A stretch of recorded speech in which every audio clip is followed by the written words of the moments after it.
Nalgonda medical college లో ragging కలకలం రేపుతోంది. గత నెల 31న ఫస్ట్ ఇయర్ విద్యార్థులను సీనియర్లు హాస్టల్లో ర్యాగింగ్ చేశారు. దాంతో బాధిత విద్యార్థులు మొన్న ప్రిన్సిపల్ కు ఫిర్యాదు చేశారు. ర్యాగింగ్ పై ఫిర్యాదు చేసినా ప్రిన్సిపల్, హాస్టల్ వార్డెన్ పట్టించుకోకపోవడంతో పలు అనుమానాలకు తావిస్తోంది. తమపై ఫిర్యాదు చేయడంతో సీనియర్లు మరోసారి కోపోద్రిక్తులయ్యారు. ఈ నెల 4వ తేదీన మరోసారి జూనియర్లపై దాడి చేశారు సీనియర్లు.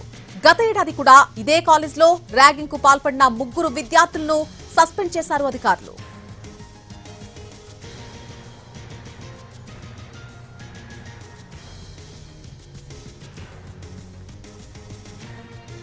నల్గొండ మెడికల్ కాలేజ్ లో ర్యాగింగ్ కలకలం రేపుతోంది. గత నెల 31న ఫస్ట్ ఇయర్ విద్యార్థులను సీనియర్లు హాస్టల్లో ర్యాగింగ్ చేశారు.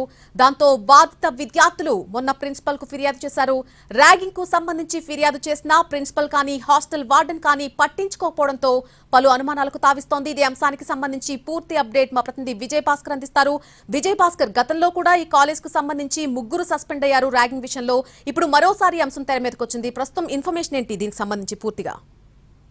వరుసగా 2వ సంవత్సరం నల్గొండ మెడికల్ కాలేజ్ లో ర్యాగింగ్ ఘటన వెలుగులోకి వచ్చింది. అయితే ఈ సంవత్సరం కూడా మొదటి సంవత్సరం చదువుతున్న విద్యార్థులు, 2వ సంవత్సరం చదువుతున్న కొందరు విద్యార్థులు ర్యాగింగ్ కు పాల్పడారు. ఈ ఘటన హాస్టల్లో మెడికల్ కాలేజ్ ఆవరణలోనే ఉన్న హాస్టల్ ప్రాంగణంలో జరిగింది. అయితే 31వ తారీఖున ర్యాగింగ్ 2వ సంవత్సరం విద్యార్థులు, మొదటి సంవత్సరం విద్యార్థులు ఫేస్ చేశారు. ఈ విషయంపై వెంటనే ప్రిన్సిపల్ కి, ఇటు హాస్టల్ సంబంధించిన వార్డెన్ కి మొదటి సంవత్సరం విద్యార్థులు ఫిర్యాదు చేశారు. కానీ దీనిపైన ఎలాంటి చర్యలు తీసుకోలేదు. దీనికి సంబంధించి చర్యలు తీసుకోకపోవడంతో తమపై ఫిర్యాదు చేస్తారా అంటూ మళ్ళీ ఈ నెల 4వ తేదీన మొదటి సంవత్సరం విద్యార్థులపై ర్యాగింగ్ కు పాల్పడ్డారు. అయితే 4వ తేదీ మొత్తం డే అంతా కూడా సీనియర్ విద్యార్థులు, జూనియర్ విద్యార్థులను వేధించినట్లుగా కూడా తెలుస్తుంది. ఈ విషయం నిన్న సెలవు కావడంతో ఈ రోజు మళ్ళీ విద్యార్థులతో మాట్లాడే ప్రయత్నం అయితే చేస్తున్నట్లుగా కూడా మనకు తెలుస్తుంది. దీనిపై మాట్లాడటానికి అయితే ప్రిన్సిపల్ నిరాకరిస్తా ఉన్నారు.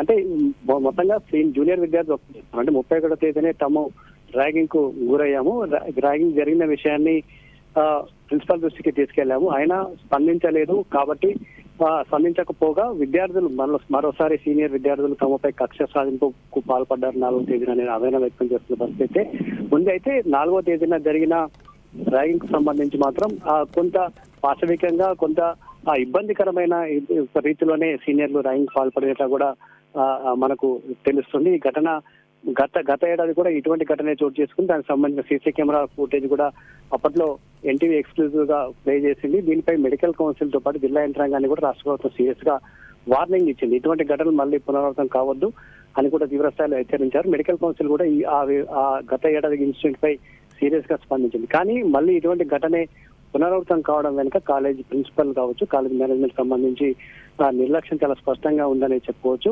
సాధారణంగా అకాడమిక్ ఇయర్ స్టార్ట్ అయిన వెంటనే అందరి విద్యార్థులకు సంబంధించి యాంటీ ర్యాగింగ్ కమిటీ వేయాలి. దీనికి సంబంధించి పోలీసుల్ని కావచ్చు, కాలేజీ యజమానులందరినీ కూడా, విద్యార్థులను కూడా భాగస్వామ్యం చేయాలి. కానీ అటువంటి సంబంధించి చివరి సంవత్సరం కూడా చేయలేదు. దీనికి సంబంధించి అయితే విచారణ కొనసాగుతుంది. ఎవరు ఎలా ఎందుకు చేశారనే సంబంధించి మరికొద్దిసేపట్లో పూర్తి వివరాలు వచ్చే అవకాశం ఉంది. Right Vijay Bhaskar, thank you for the information.